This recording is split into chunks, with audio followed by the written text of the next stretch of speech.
What's up, guys? Happy Saturday. Got a good night of basketball going coming up tonight. Six-game slate. There was actually a seventh game that started at 5 with Denver and the Clippers. That I kind of wish that was on this slate. That was a later on because I like that matchup for a couple guys on Denver for Murray and Jokic.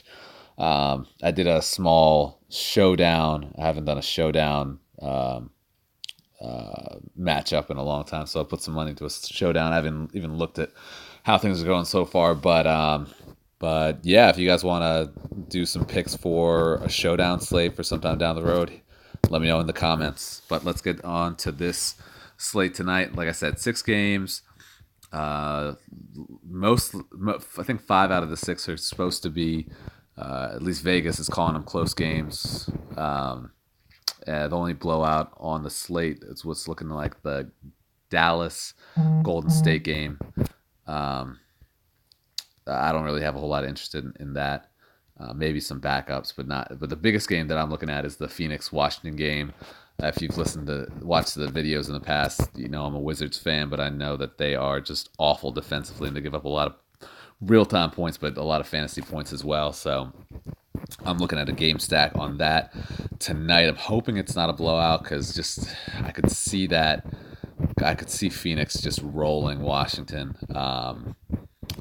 tonight, even though they're coming in on the road. I mean, the way they played against Boston the other night, even without Horford, the way they played was they have some fight, especially with Booker, and that's where we're going to start.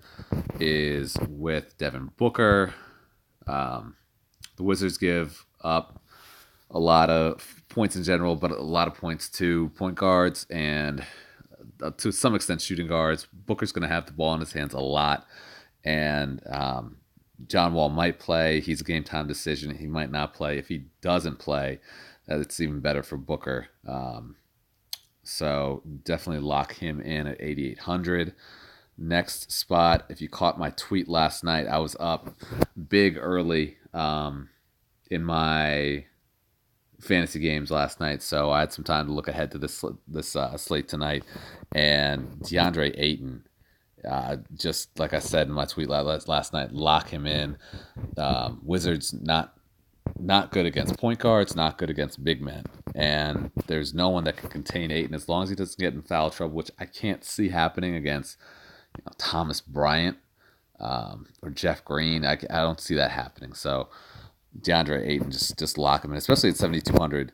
I mean, there's no reason as long as it's close that he doesn't pull down, hit 45-ish DK points. He should lock in a double if he gets to, if he hits assists, if he hits blocks. He hasn't been doing that, at least a lot lately, but there have been a couple games where he has gotten a few. If he does get anything outside of points and rebounds, then that's where his upside is. So lock him in, 7,200. I would love to get the starting point guard for this game in Melton, but he is just terrible.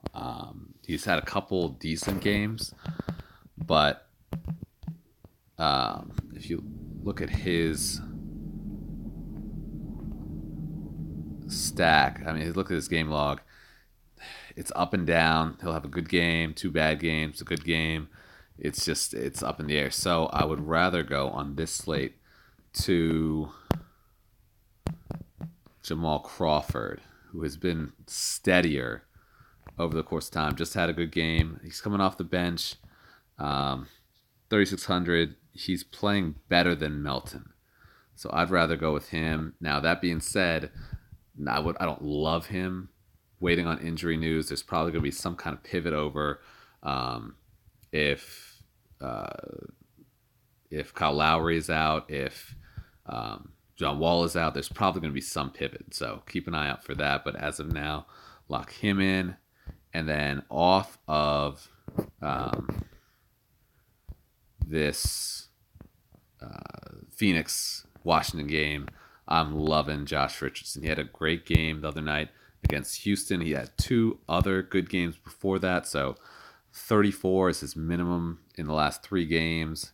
He's in a good matchup against Milwaukee, who they're coming off of a win last night. So they played last night on a back-to-back, traveling to Miami. It's a good spot for Richardson and the Heat to roll. So I'm looking for him to put up pretty much what he put up last game against Houston, somewhere around the 40, 42, 44 point range. And he's just been on lately, so I'm looking for him to continue that. So put him in there. With those 4 players, you got a remaining average of 58.50, so about almost 6,000 to plug and play who you want. There, you can add in some more guys from this Phoenix-Washington game. You can add in one of the other games. I would rather add in a couple more pieces from this Phoenix-Washington game just because the total's high.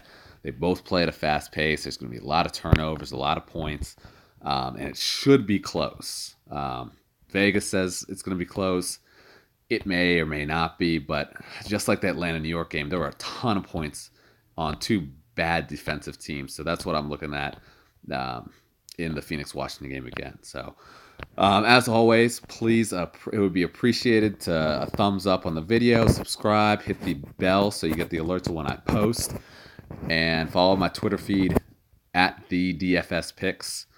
And I will try and post with injury news, any kind of relevant injury news. If Greg Monroe is not playing tonight, I'm not gonna post that because that's inconsequential. But if Wall is out, or any bigger pieces that would change the lineup, I'll definitely post about that.